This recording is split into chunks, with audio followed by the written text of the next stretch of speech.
তো দেখো আমার আম সেদ্ধ গ্রেভিটা হয়ে গেছে। এখানে লঙ্কার মহুরির গুঁড়োটাও দিয়ে দিয়েছি আর বিট নুনটাও দিয়ে দিয়েছি। তো এটা আমার রেডি হয়ে গেছে।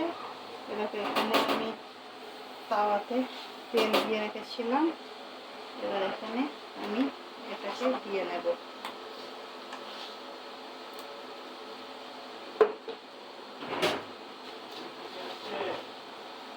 তারপর এটাকে রোদে দিয়ে শুকিয়ে তুলে নেব, তাহলে এই আম সেদ্ধ রেডি হয়ে যাবে।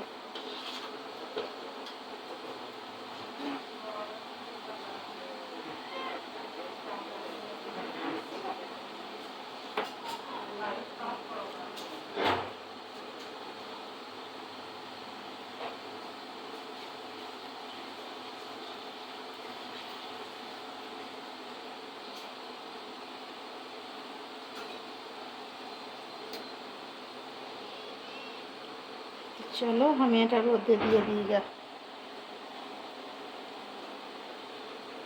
শুকাক, তারপর তোমাদেরকে দেখাচ্ছি।